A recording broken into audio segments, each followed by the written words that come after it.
எல்லாரும் ரொம்ப பிரமாதமாக ரொம்ப நெகிழ்ச்சியாக பேசிட்டு போயிருக்காங்க. எனக்கு சொல்கிறதுக்கு என்ன இருக்குதுன்னு யோசிச்சுட்ருக்கேன்.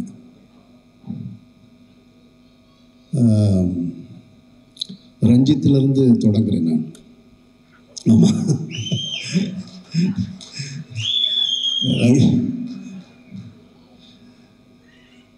ரஞ்சித்துக்கும் எனக்குமான உறவு அல்லது கருத்து மோதல், விரிசல், விவாதம் எல்லாமே மேடையில் அப்படி தான் தொடங்கினது. ஆனால் ரஞ்சித் மாரி 2 பேருமே சினிமாவுக்கு வந்ததுக்கு பின்னாடி அவங்க 2 பேருடைய எனக்கு அதிக பழக்கம் இல்லை. ஒரு சில இடங்களில் பார்த்தது மட்டும்தான் இருக்குது.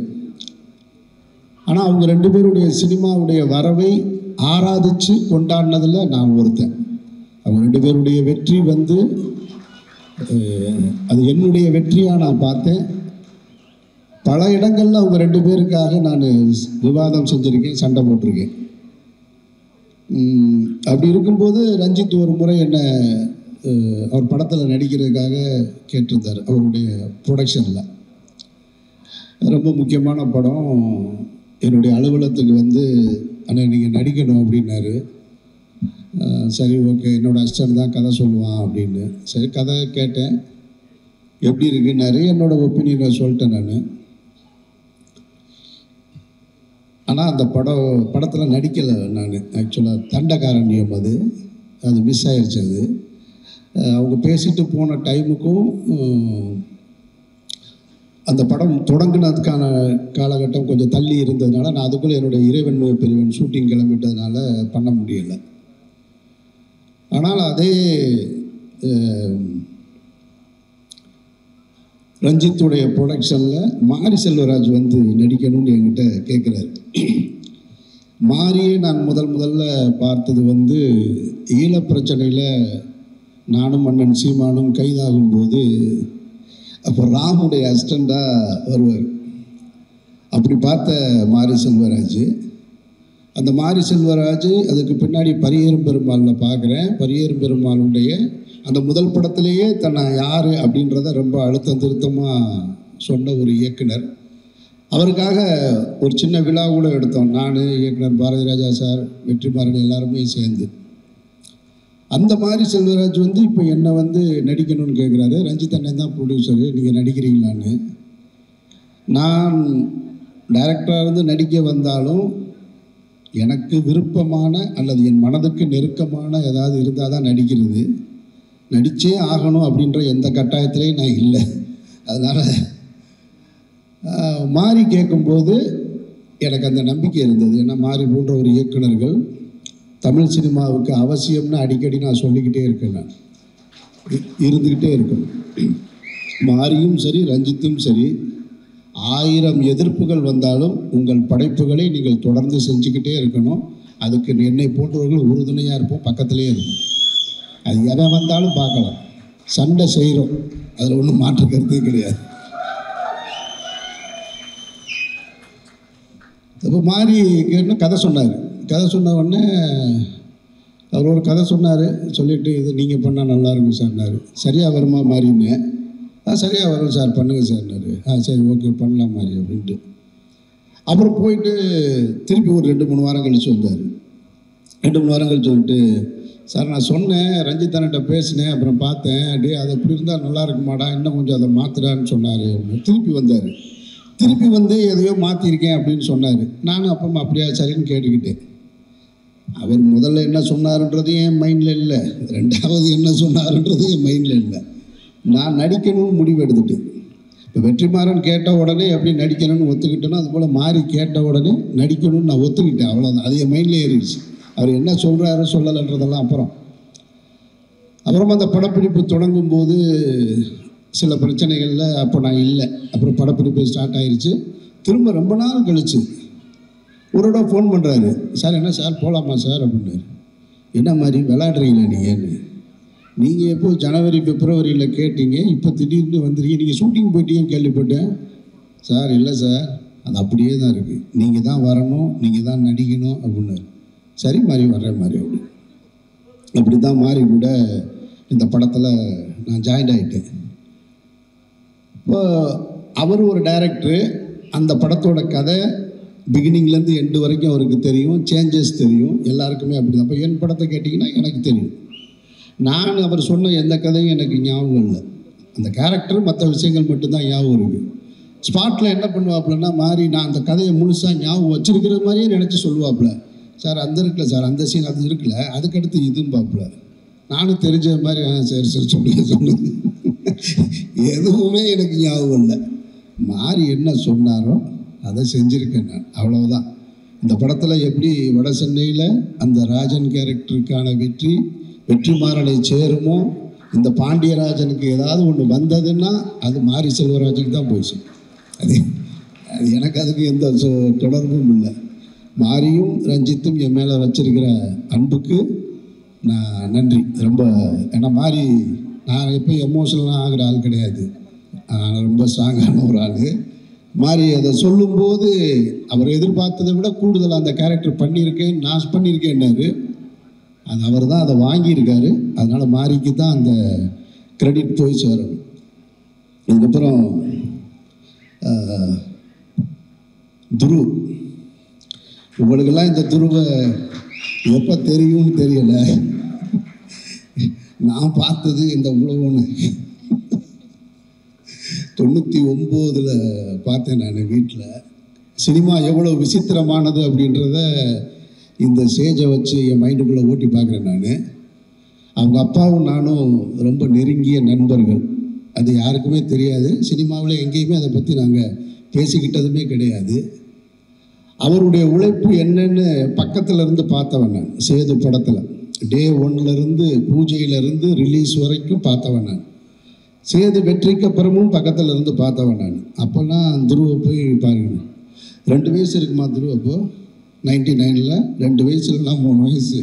பெசன் நகர் வீட்டில் எதையாவது கேட்டால் அடம் பிடிச்சிக்கிட்டே இருப்பாப்புல. நான் தான் தூக்கிட்டு போவேன் கடைக்கு வாயான்னு. அவங்க ரொம்ப ஸ்ட்ரிக்டான அம்மா, அப்பா ரொம்ப செல்லம் அவருக்கு. அதுக்கப்புறம் துருவை எப்போ பார்த்தேன் அப்படின்னா ஒரு 10 இயர்ஸ் இருக்கும்னு நினைக்கிறேன் நான். அவங்க அப்பா விக்ரம் சார், அவங்க அம்மா, அக்கா எல்லாம் சேர்ந்து சாப்பிட போகணும், டின்னர் போகணுன்னு சொல்லிவிட்டு நானும் என் ஒய்ஃபும் என் குழந்தைங்க எல்லாரும் சொல்லி போனோம். இப்போ என் பொண்ணு கேட்குது. அங்கேயும் அதே மாதிரி தான் பண்ணிக்கிட்டு இருந்தாப்புல. டேபிள்லேருந்து அங்கே இருந்தது அங்கே இருக்கிற ஃபுட்டு எடுத்தாப்புல, இங்கேருந்து அங்கிட்ட அது வேணுன்ற அடுத்த பிளேட்டில் என்ன இருக்கோ அதை தான் கேட்டுட்டு இருந்தேன். அப்படி தான் துருவ பார்த்தேன் நான்.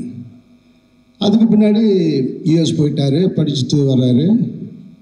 இப்போ பார்த்தா பைசனில் ஒரு நாள் பார்க்குறேன் நான். எனக்கு சேதில் விக்ரம் எப்படி பார்த்தனோ அப்படியே இருந்தது. விக்ரம் சார்கிட்ட ஒரு வெறி இருக்கும். அவர் நான் சொல்கிறத கொச்சையாக எடுத்துக்க வேணாம், நான் என் மனசில் ஃபீல் பண்ணதை சொன்னேன் நான். அந்த படம் நடந்துட்டு இருக்கும்போது அவர் ரொம்ப ஃபைட் பண்ணி தான் இந்த இண்டஸ்ட்ரிக்குள்ளே வந்தார். நிறைய அவமானங்கள் பட்டிருக்காரு. அதை எதையுமே உங்களுக்கெல்லாம் தெரியாது, எனக்கு தெரியும். யார் அவரை அவமானப்படுத்தியது, எப்படிலாம் படுத்தினாங்க, அவங்கெல்லாம் இன்றைக்கி என்ன பொசிஷனில் இருக்காங்கன்றதெல்லாம் எனக்கு தெரியும். அவ்வளவு சொல்லுவார் என்கிட்ட. அவரும் நானும் அதிகமாக பயணிச்சிருக்கோம். அப்போ ஷூட்டிங் ஸ்பாட்டில் ஏதாவது கேட்டுகிட்டே இருப்பார், எனக்கு சரியாக வருமா, நான் நல்லா வருவேனா, நான் நல்லா வருவேனா, நான் நல்லா வருவேனான்னு. ஏன்னா அந்த படம் எடுத்து முடித்ததுக்கு பின்னாடி கூட ரிலீஸ்க்கு பண்ண முடியலை சேது. அப்பவும் அவர் ஃபைட் பண்ணிக்கிட்டே இருக்கார். அந்த இடைப்பட்ட காலத்தில் கூட போய் டப்பிங் பண்ணிட்டு வர்றார். பிரபுதேவா சாருக்கு ஒரு படத்தில் டப்பிங் பண்ணிட்டு வர்றார். இவ்வளோ பெரிய படம் பண்ணியிருக்கோம், ஆனால் அந்த படம் ரிலீஸ் ஆகலைன்னு அதை பற்றி கவலைப்படாமல் டப்பிங் பண்ணிட்டு வர்றாரு. ஒரு டெலிவிஷனுக்கு சீரியல் பண்ணணும்னு சொல்லிட்டு என்னையை கூப்பிட்டு உட்கார வச்சு ஒரு ஸ்கிரிப்ட் எழுதி அது பண்ணணுமோ வாங்க அப்படின்னு சொல்லிட்டு நானும் அவரும் பெசன் நகரில் பீச்சில் உட்காந்து எழுதிட்டுருக்கோம். அவ்வளவு கஷ்டப்பட்டு வந்தவர். அப்போ கேட்டுகிட்டே இருப்பார். அப்போ நான் சொல்லுவேன், இங்கே பாருங்களேன், நீங்கள் ஆள் பார்க்க ரொம்ப அழகாக இருக்கீங்க, யூத்தாக இருக்கீங்க, நல்லா பெர்ஃபார்ம் பண்ணுறீங்க. இப்போது இங்கே என்னன்னு கேட்டிங்கனாக்கா, அந்த டைமில் அஜித் விஜய்னு 2 நடிகர் வந்துட்டாங்க. அவங்களுக்கு ஃபேன் ஃபாலோவிங் கூடிக்கிட்டே இருக்குது. நான் சொல்கிறேன், நான் கொஞ்சம் கொஞ்சமாக 2 பேருடைய படங்களுக்கும் அந்த டைமில் தான் சேது அண்டர் ப்ரொடக்ஷனில் இருக்குது. அப்போ நான் சொன்னேன் அவர்கிட்ட, அவங்க 2 பேரும் என்ன பொசிஷனில் இருப்பாங்கன்றது தெரியல. ஏன்னா ஃபேன் ஃபாலோவிங் வச்சுருக்காங்க. இதில் யார் நம்பர் 1 யார் நம்பர் 2 அதெல்லாம் எனக்கு அதை ஜட்ஜ் பண்ண முடியும். ஆனால் ஒன்று சொல்கிறேன், நான் நீங்கள் கடைசி வரைக்கும் சினிமாவில் இருப்பீங்க, அது மட்டும் எனக்கு நல்லா தெரியும். கடைசி வரைக்கும் இருப்பீங்க. நீங்கள் தான் சினிமா வேணான்னு ஒதுங்கினா தான் உண்டு, தவிர சினிமா உங்களை ஒதுக்கவே முடியாது. அப்படி ஒரு ஆக்டர் நீங்கள், அதில் எந்த டவுட்டும் கிடையாது. அவ்வளவு டெடிக்கேஷன் அப்படிலாம் பார்க்கவே முடியாது. சும்மா சினிமாவில் டெடிக்கேஷன் சொல்லுவாங்க. நான் பார்த்து வியந்ததில் விக்ரம் தான். அது ரஞ்சித்துக்கு நல்லா தெரியும், அது சொல்லவே வேணாம். தங்கலானில் பார்த்துக்கணும். கும்பகோணத்திலிருந்து திருவிடைமருதூரில் ஷூட்டிங் நடக்கும். உடம்பு குறைக்கணும், அந்த பாண்டிமடம் போர்ஷன் பண்ணணுங்கும் போது காலையில் எந்திரிச்சு நடந்து வருவார். ஒரு ஹீரோ அந்த படத்தில் நடிக்கிறதுக்காக லொக்கேஷனுக்கு நடந்தே வருவார். அது ஒரு 15 கிலோமீட்டர் இருக்கும். காலையில் நட, திருப்பி வரும்போது நட, 15 கிலோமீட்டர். அப்படியே இப்படி ஆகிட்டாப்புல பாண்டிமடம் போர்ஷன். கிட்டத்தட்ட அவருக்கு ஒரு வெறி இருந்தது, ஏன்னா நாம ஜெயிக்கணும்னு. துருவுக்கு அது தேவையில்லை, ஏன்னா அப்பா பெரிய ஸ்டார். ஆனால் துருவுக்கிட்டே அது இருக்கிறத நான் பார்த்தேன். நான் உங்கள்கிட்டையும் பார்த்தேன். நான் அவ்வளவு, ஏன்னா அவர் படித்ததுக்கு ஸ்டூடெண்ட் மாதிரி எந்திரிச்சு நின்று அவ்வளவு எனக்கு ஆச்சரியமாக இருக்குது. யூஎஸில் படிச்சுட்டு அங்கேருந்து மாரி செல்வராஜ் லொக்கேஷன்லாம் உங்களுக்கெல்லாம் தெரியும்ல. அவர் என்ன ஊட்டிலே கொடைக்கானலில் மடுப்பார். அது ஒரு காடு, பொட்டக்காடு, எங்கே முள் இருக்குது எது இருக்குன்னு தெரியாது. அதில் கொண்டு வந்துக்கிட்டு அது கொடுக்குற காஸ்டியூம் இருக்குல்ல, அந்த கைலியை பார்த்தா எப்படா கிளியிருன்ற மாதிரியே இருக்கும். அதை கொண்டு அந்த லொக்கேஷன்லேயே கொண்டு அப்படியே நின்று மாற்றிட்டு அந்த சகதிக்குள்ளேயும் மண்ணுக்குள்ளேயும் அந்த அது என்னது எரிக்கிற இடம் மயானக்கரையில் எனக்கும் அவருக்கும் எந்த காம்பினேஷனும் கிடையாது படத்தில். நான் ஒரு சின்ன கேரக்டர் தான் பண்ணியிருக்கேன். நான் நின்று பார்த்துட்ருக்கேன். நான் அப்போ பார்க்க எனக்கு வாய்ப்பு கிடைச்சது. அப்போ எனக்கு தெரிஞ்சது, நான் துருவோட முதல் 2 படமும் பார்த்துருக்கேன். துரு எப்படி விக்ரம் சார் பிதாமகனில் கிடைச்சது துருவுக்கு இந்த படத்திலே கிடைச்சிருச்சுன்னு நான் நினைக்கிறேன். நான் அப்படி தான் நான் ஃபீல் பண்ணுறேன். எனக்கு ஆச்சரியம், என்னடா நம்ம தூக்கிட்டு கடைக்கு தூக்கிட்டு போன பிள்ளையோட நடிச்சிட்டு இருக்கோம், பரவாயில்ல சினிமா புதுசாக நிறையா சொல்லி தருதுன்னு. வாழ்த்துக்கள் துரு, வாழ்த்துக்கள். அப்புறம் இந்த படத்தில் எனக்கு சொன்னாங்க நிறைய பேர் கோஸ்டார் என்னென்ன. அவங்க எனக்கு அப்படிலாம் கோஸ்டார்னு இந்த படத்தில் யாருமே கிடையாது. எங்குழுந்து அவங்க ரெஜிஸ்டா சொல்லும்போது சொன்னாங்க, எனக்கு அருமையான நண்பர் கிடச்சிட்டாங்க அனுபமா கூட தான் ஒரே ஒரு சீன் இருக்குது. எனக்கு ஒரு சீன் அவங்களோட அந்த பொண்ணு அவங்க அவங்களோட மலையாள படம்லாம் பார்த்துருக்கேன் நான். இப்போ கூட ஒரு படம் ட்ரெய்லர் வந்திருக்கு, செம்மையாக ரொம்ப அழகாக ஸ்டைலிஷாக. ஆனால் இந்த படத்தில் பார்த்தீங்கன்னா, உட்காருங்க ப்ளீஸ், இந்த படத்தில் பார்த்தீங்கன்னா வேறு ஒரு டைமென்ஷன். அதில் என்னென்னா அப்படின்னா நம்மளை ஒரு மாதிரி அரட்டிடுச்சு. அப்படி பண்ணிகிட்டு இருக்கும்போதே டக்குன்னு அப்படி கண்ணிலேருந்து கண்ணீர் வருது. என்னடா அந்த பொண்ணு கிளிசரின் போட்டு அழுகுதா, கிளிசரின் போடாமல் அழுகுதான்னா பிரமாதப்படுத்திடுச்சு. நான் ஒரு டைலாக் பேசணும், என் டைலாக் முடிஞ்சதுக்கப்புறம் அவங்க இது பண்ணணும். டைலாக்கே இல்லை, அந்த பர்ஃபார்மன்ஸ்லேயே ரியாக்ஷன், அதுக்கான பதிலை சொல்லி முடிச்சுட்டாங்க. ரொம்ப நான் ரசித்தேன், உண்மையிலேயே அன்றைக்கி நான் ரசித்து பார்த்தேன். வாழ்த்துக்கள். அதெல்லாம் அவ்வளவு இது. ஆனால் இவங்களெல்லாம் ஷூட்டிங் ஸ்பாட்டில் பார்க்குற வாய்ப்பு மட்டும் எனக்கு கிடைச்சது, காம்பினேஷன் கிடையாது. ஷூட்டிங் ஸ்பாட்டில் பார்த்தேன், ரெஜிஸா பார்த்தேன், பசுபதி சார் பார்த்தேன். பசுபதி சாருக்கும் எனக்கும் ஒரு உறவு இருக்குது, அது அவருக்கும் தெரியாது, நானும் சொன்னதில்லை. அது என்ன உறவுன்னா, பருத்தி வீரன் படத்தை நான் பொதுவாக என்னுடைய திரைப்படங்களுக்கான கதையை எழுதும்போது இதில் யார் நடிக்கிறா அப்படின்லாம் எழுதுகிற பழக்கம் இல்லை. அது ஒரு கேரக்டர் அப்படிதான். ஆனால் சித்தப்பு கேரக்டரை எழுதும் பொழுது சித்தப்புவை மட்டும் ஹீரோ யாருன்னு நான் முடிவு பண்ணல. சித்தப்பு கேரக்டரை எழுதும்போது மட்டும் இது பசுபதின்னு சொல்லிக்கிட்டே இருந்தேன் மைண்டில். அப்படி எழுதின கேரக்டர் தான் சித்தப்பு கேரக்டரு. அந்த டைமில் அவரை என்னால் ரீச் பண்ண முடியலை. அப்புறம் தான் அதை சரவணன் சார் வச்சு நான் எடுத்தேன். நான் லால் சாருடைய படங்களுக்கு நான் ரசிகன். நான் உங்கள் ரசிகன் சார், உங்களுக்கு தெரியாது. அது உங்களுடைய திரைப்படங்களுக்கு ரசிகன், உங்களுடைய நடிப்புக்கு ரசிகன். நான் உங்களுக்கும் எனக்கும் காம்பினேஷன் சீன் இல்லை, அதனால் உங்களையும் எனக்கு பார்க்குறதுக்கான வாய்ப்பு கிடைக்கல. ஆமாம், எனக்கு என்னென்னா இப்போ என்னோடய கோ ஆர்டிஸ்ட்லாம் யாரும் தெரியுங்களா? அவங்கெல்லாம் மேடையில் கூப்பிடல, பூரா அந்த 5 கொலை பண்ணவங்க, 4 கொலை பண்ணவங்க, இவங்க தான் என் கோ ஆர்டிஸ்ட்டு. இவங்களோடையே தான் நான் அந்த படத்தில் அதிகமாக இருந்திருக்கேன். அப்புறம் மற்றபடி இந்த கம்பெனியை பற்றி சொல்லணும். அப்ளாஸ், நானும் ப்ரொடியூசராக இருந்திருக்கேன், டைரக்டராக இருந்திருக்கேன், நானும் வேறு படங்களை நடிச்சிருக்கேன் வேறு கம்பெனியில். ஒரு கம்பெனி எப்படி இருக்கணும் அப்படின்றதுக்கு நான் பார்த்த பெஸ்ட்டு எக்ஸாம்பிள் அப்ளாஸ் அப்படின்னு நினைக்கிறேன்.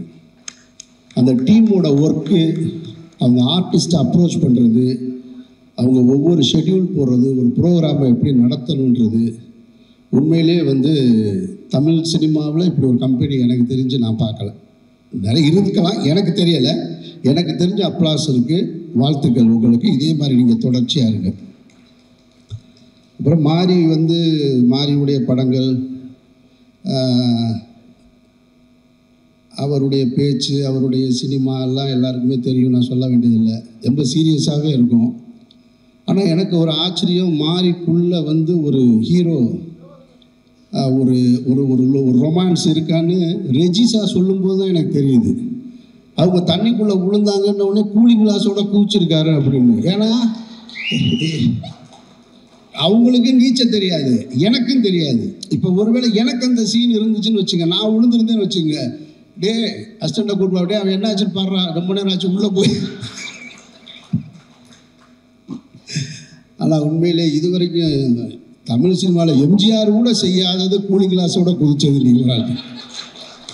அவர் கூட போகும்போது எல்லா படத்துலையும் பார்த்துருக்கோம், கண்ணாடியை கலட்டிட்டு தான் குதிப்பாங்க. நீங்கள் ஒரு படி மேலே போயிட்டீங்க. ஆமாம், ஷூவோட வாட்செலாம் கழட்டி கொடுப்பாங்க சண்டை போடும்போது, நீங்கள் அதுக்கு மேலேயும் போயிட்டீங்க. அதுதான் சொன்னாங்க, சரி பெஸ்ட்டு ஃப்ரெண்டுன்னு. வாழ்த்துக்கள் 2 பேருக்கு. அப்புறம் அந்த தம்பி கேமராமேன் எழிலரசன் தானே, அருமையான ஒர்க்கு, பிரமாதப்பட்டு. நான் ஸ்பாட்டில் பார்த்து ரொம்ப அட்மையர் ஆனேன். ரொம்ப ரொம்ப பிடிச்சது எனக்கு உங்களுடைய ஒர்க்கு. அப்புறம் இந்த நிவாஸ் மியூசிக் டைரக்டர் எங்கே இருக்காப்புல நிவாஸ், எனக்கு ஒரு நிமிஷம் துருவுக்கு போட்டியாக நீ வந்துருவியோன்ற அந்த அச்சம் இருந்தது. எல்லாம் டான்ஸே, அது என்ன பர்ஃபார்மன்ஸு ஸ்டேஜில். மாறி இப்படி பார்க்குறாப்புல, அடுத்த படம் இவனையும் போட்டுருவோமா நம்ம ஹீரோவா அப்படின்னு எனக்கே தோணுச்சு. ஏன்னா இப்படி ஒரு எனர்ஜி எங்கேருந்து வரும்? அத்தனை பாட்டை எப்படி மனப்பாடம் பண்ணி அதை பாட முடியும்? அது அந்த மூடோட, அதில் டான்ஸ் வேறு இடையில ஒரு இடத்துல மைக்கேல் ஜாக்சன் ஸ்டெப்பெல்லாம் போகிறாப்புல, அப்படி ஜம்ப் பண்ணி போகிறாப்புல. இவ்வளவு எனர்ஜிலாம் யாருக்கிட்டையுமே இருக்க வாய்ப்பு இல்லை. நான் எழுதி தரேன், நீ கண்டிப்பாக ஹீரோவாக போகிறீங்க, அது எந்த மாற்று கருத்தும் கிடையாது. அதனால் இந்த பைசன் படம் பார்க்கக்கூடிய வாய்ப்பும் எனக்கு கிடைச்சது. மாரியுடைய மற்ற படங்களை விட இங்கே ஏற்கனவே அவங்க சொன்னது மாதிரி இந்த படம் ரொம்ப இன்னொரு டைமென்ஷனாகவும் இருக்குது. கிராமங்கள்லேயே அந்த கேமராவை வச்சு அந்த கிராமத்து மனிதர்களை வச்சு எடுத்துக்கிட்டு இருந்த மாதிரி ஒரு ஸ்டெப்பு மேலே போய் இன்னொரு டைமென்ஷன் இருக்குது. அந்த ஸ்போர்ட்ஸ் சம்மந்தமான படமாக இருக்கிறதுனால நான் பார்த்தேன். ஏன்னா அந்த இடத்துல கொஞ்சம் தடுமாற்றம் இருக்கும் எல்லாருக்கும். அதை உடைக்கிறது இருக்குல்ல, அந்த உடைக்கிறது சரியாக உடைச்சிருக்காரு. பாரதி ராஜா சாருக்கு இந்த பிரச்சனை இருந்ததுன்னு சொல்லுவாங்க. அவருடைய முதல் 3 படங்கள் கிராமத்து படங்களாக இருந்தது. வெற்றி படங்கள், தொடர் வெற்றி படங்கள், 16 வயதிலே, கிழக்கே பொம்மையில், புதிய வார்ப்புகள்லாம் வெற்றி ஆன உடனே இந்த ஆளுக்கு கிராமத்து படம் தான் எடுக்க தெரியும், வேறு எதுவும் எடுக்க தெரியாதவனே வச்சார். ஒரு ஆப்பு சிகப்பு ரோஜாக்கள்னு ஒரு படம், எல்லாத்தையும் தாண்டி ஒரு ஹிட்டு. அது மாதிரி இன்னொரு இடத்துக்கு மாறி நகண்டிருக்காப்புல. மாறி அந்த விஷுவல்ஸும் நான் பார்த்தேன். வாழ்த்துக்கள் மாறி, வாழ்த்துக்கள். இப்போ யாரையும் விட்டுட்டேன்னா, யார் அனீஸ், இந்த தம்பி போயிட்டான். அப்படி எனக்கு அடையாளம் தெரியல, ஐயா பாயுடைய பேரை. அவன் சொன்ன மாதிரி சின்ன பையனாக தான் நான் பார்த்துருக்கேன் நான். வாழ்த்துக்கள் மாறி, உங்களுடைய திரைப்பயணத்தில் பைசன் இன்னும் ஒரு மகுடமாக இருக்க என்னுடைய நெஞ்சார்ந்த வாழ்த்துக்கள். நன்றி.